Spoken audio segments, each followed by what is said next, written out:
When somebody's husband dies, does the widow have to stay at home for a period of time? Let's find out.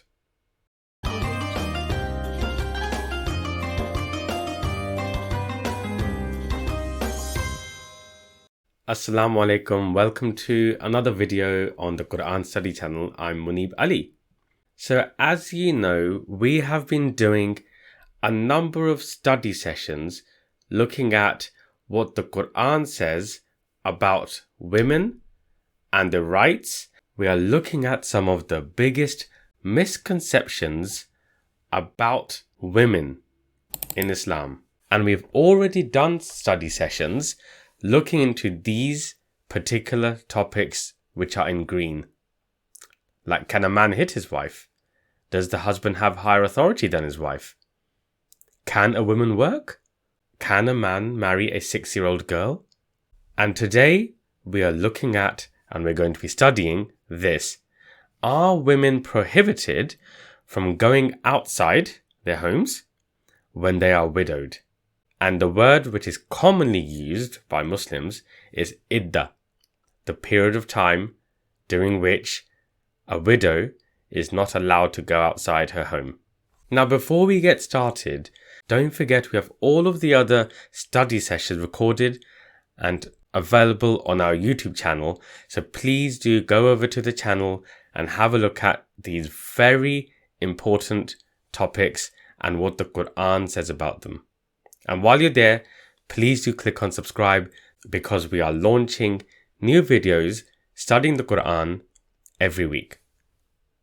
So today's topic is about Iddah and whether a widow has to remain at home.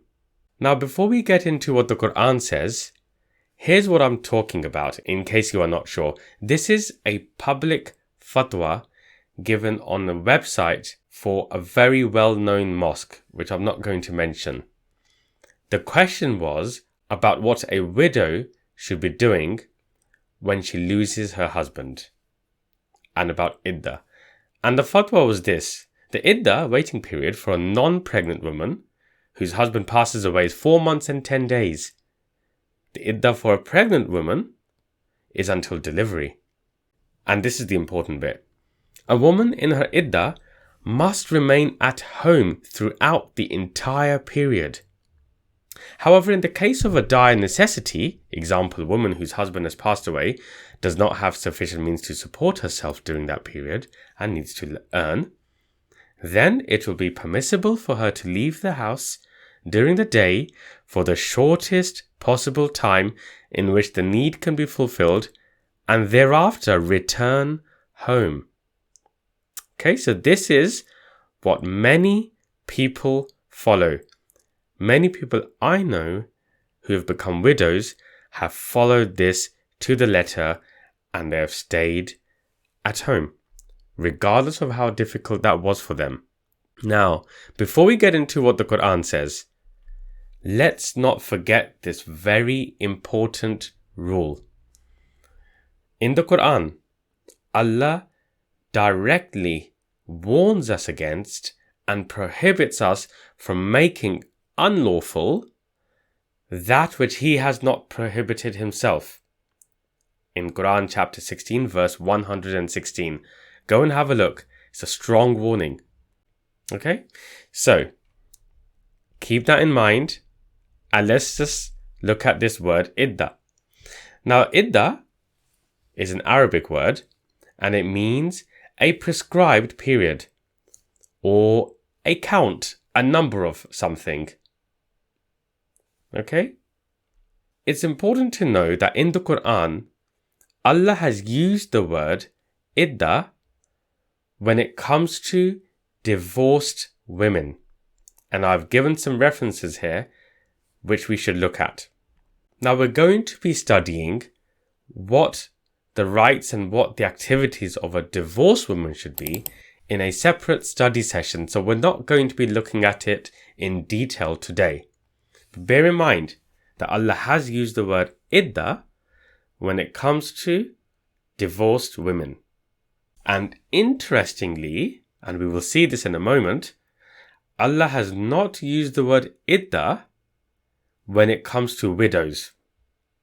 That's an interesting and potentially very important difference. Now, this is the verse where Allah talks about a waiting period when it comes to widows. We're looking at Surah Al-Baqarah, which is chapter 2, verse 234. Those among you who die and leave wives behind, they shall wait by themselves 4 months and 10 days. Now, the important part of the verse here is يَتَرَبَّصْنَ بِأَنفُسِهِنَّ. يَتَرَبَّصْنَ means to wait, بِأَنفُسِهِنَّ by themselves. And what this means is going to become clearer in just a moment. So let's read on. When they reach their term, there is no blame on you for what they do concerning themselves in a fair manner. Allah says here, فَلَا جُنَاهَ عَلَيْكُمْ فِيمَا فَعَلْنَا فِي أَنفُسِهِنَّ. There is no blame on you. So Allah here is referring or addressing the society, you, the reader. He is not referring to the widow here. Just be careful. There is no blame on you for what they, the widows, do concerning themselves. Now let's just think about context. One thing that we have to know is that the group of verses in which this verse occurs is about the process for a woman to remarry. Most of the verses around this are around a divorced woman, but it is about remarrying. In fact, the verse after this, directly after this, is also about a woman remarrying. So there is a context here of remarriage happening. So what God is saying in this verse, when he says they shall wait by themselves 4 months and 10 days, is that they shall not remarry in those 4 months and 10 days. They'll be by themselves. They will not join their lives again with somebody during that period. And God is addressing the society, or us, other people who surround that widow, to say, let them by themselves. Do not marry them. What God is saying is that any decisions relating to marriage, remarriage, has to be made by the widow after this period. Think about that. After that period, there's no blame on you, the society, what the widow decides to do. If she decides to remarry, if she decides not to remarry, there is no blame on you then. But if you marry her before the end of that period, then you are accountable for her decision. And let's just think about the logic for this. You see, the thing is, when a woman loses her husband, think about that scenario. It's a massive shock to the system. It's a massive life event. A huge part of her life has been struck out. And she needs a period of time to grieve, to readjust, and to plan. And what God is saying is that you need to give her that time. Do not get married with her. Do not allow her to remarry you and influence the way that she grieves, readjusts, and plans for the future. She needs time. She needs to be left alone to grieve, readjust, and plan. And think about all the things that come into this readjustment period. She will have to think about finances, for example. How is she going to sustain herself and or the rest of her family? She may have young kids. What will she do about caring for those young kids? What will she do about their schooling? What will she do about her job? If she's working Is it still appropriate for her to be working in that job? Is that going to work now going forward? She's going to have to execute her husband's will. She's going to have to think about her house and the possessions and really think about how to live going forward. And any dependence that she has, what will she do in terms of caring for her dependents? There is a massive shock in that system. There is a huge amount to readjust to and to replan for. So what God is saying is that for a period of time, you let her just adjust. Now that doesn't mean you leave her alone in solitude. Of course you have to care for her. You have to protect her. You have to see that if she has any needs that you provide in those moments of difficulty. But what God is saying is that you are not to remarry her, because once you remarry her, a lot of that woman's readjustment becomes centered around you and you as a couple, rather than rethinking objectively what needs to be done. Does that make sense? In essence, what God is saying is that you should not be influencing the widow's decisions about her future by marrying her so early on after this huge, big life event. Now, consider one thing. There is nothing in this verse which is saying that the widow should be staying at home. We're going to ponder over that a little bit in just a second. I want to have a look at the next verse. Before I do that, let me remind you, please, if you are finding this video useful, please click on like, because that really helps our videos reach more people on YouTube. And subscribe to our channel because we are launching new videos studying the Qur'an every week. Okay, so let's have a look at the next verse. Okay, so verse 235. And we will go through this very quickly because rather than go into the detail, we just want to see here that this is about remarriage. God is saying, and no blame upon you if you openly propose marriage to the women during this time, or you keep it between yourselves. God knows that you will be thinking about them, but do not make a contract with them secretly, unless you have something fair to say. And do not finalize the marriage contract until the prescribed term has ended. And know that God knows what is in your souls, so be aware of him. And know that God is forgiving, compassionate. Now, the key point from this verse we want to take away in our study today is that God is saying, you can propose to marry them during the period, but you cannot get married until after the term has ended, the 4 months and 10 days. Okay, so you're not getting married to the widow during this adjustment period. So this is confirming the context in which this verse has been revealed. Now, some important points to learn from what we've just looked at in these last two verses. Firstly, these verses are not specifically about pregnancy. It's important to understand because people tend to equate the verses about Iddah when it comes to a divorcee and this waiting period when it comes to a widow. So let me show you what I mean by that. You compare the verses we just looked at to a divorce situation.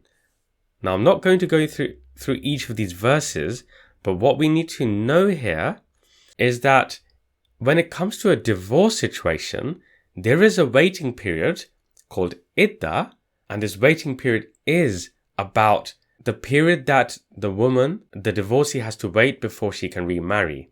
Okay? But Allah in the Qur'an makes it very clear that the Iddah period is related to pregnancy. Allah makes that very clear in the Qur'an. The Iddah period for a divorced woman is linked to the potential of her being pregnant. It's directly related to it. It could be nothing. It could be, the waiting period could be 3 menstrual cycles. the waiting period, the Iddah period could be 3 months. And it could be up until the point that the child is born. When it comes to a widow, Allah does not link it to pregnancy at all. And that's because, as we just discussed, the period is more about readjustment, grieving, readjustment, planning. Now, of course, in that 4 months, 10 days period, within that, of course, the widow will know whether she's carrying the child of her deceased husband. And of course, that will play a part in the way that she readjusts and in the way that she plans going forward. Of course, it plays a part in it, but it is not directly linked to pregnancy. Can you see that difference? And perhaps this is the reason why Allah has not used the word Iddah when it comes to widows. Perhaps the word Iddah, Allah is specifically using where it's directly linked to the risk or the probability of a pregnancy existing. Perhaps that is the reason. Okay, now the other thing we have learned is that the period, the 4 months and 10 days, is about allowing the widow to adjust. And I've described this big adjustment period that she will experience, and not being influenced in relation to the decisions that she has to make. And Allah is saying, hence, no remarriage within this period. Adjust. Grieve, adjust, plan objectively. And the other important point here is that Allah has not prohibited a widow from going outside her home, as many Muslims unfortunately think is the case. There is nothing prohibiting her from going outside her home. Now you think about this situation, and I have seen this myself, I'm sure you may also have done so as well, where there are widows, elderly women who have lost their husbands due to age or sickness that comes with age, and their societies, their families, they insist that this elderly widow remains at home at a time when she is so depressed and is going through so much shock. Perhaps she needs to go outside. Perhaps she needs to see people. Perhaps she wants to stay with wider family as part of this readjustment. Perhaps that's what's going to help her to move out of the depression. Perhaps she needs to leave the home to get some fresh air. Perhaps it's going to take her mind off this huge event if she can leave her home. Yet we pressure her, societal pressure, and say, no, you must remain at home, and that this is Islam, because of the sort of fatwas that we just looked at. And there is nothing in the Qur'an. Allah has not said that she must remain at home. It just seems very unfair for her. It is not logical that she be asked to be cooped up at home for 4 months and 10 days, when rather she can be going out to meet her family and perhaps stay with her family and help her to adjust. We must ponder and think about this. Think about the illogical societal practices that we have adopted. Now, of course, when she leaves her home, of course, the basic principles of what you do and how you act when you leave the home, of course, apply. So when it comes to modesty, when it comes to humility, she will, of course, abide by these important principles. If she is pregnant, of course, she will protect the reputation of her child when she goes outside. These things, of course, by default, a believing woman, a righteous woman will do. But that does not mean that she has to stay at home. And let's finish off by remembering this again. Chapter 16, verse 116. This is really important, brothers and sisters. Allah has prohibited us from making unlawful that which He Himself has not prohibited. Please have a look at this verse. This is really important. If we truly believe that the Qur'an is Al-Furqan, it is the criterion for right and wrong, truth and falsehood, good and bad, then we will consider this verse seriously. And we will consider the verse we just looked at when it comes to the waiting period for a widow. We will think about that seriously, and we will correct ourselves, and we will try and correct our societies. So there we are. We have now completed the answer to this question here. Are women prohibited from going outside when they are widowed? No, they are not. So I hope you found that study session useful. Please do provide your comments to me. Let me know what you think. Do you know of widows who have been forced to stay at home, who have become utterly depressed by staying at home, but they stay at home because they believe that that is Islamic rule? Let me know what you think and what you know. And please do click on like if you found this useful. And as I always say, please subscribe to our channel. And we are posting new study videos about the Qur'an every week. Until next time, take care of yourselves. Assalamu alaikum. أفلا يتدبرون القرآن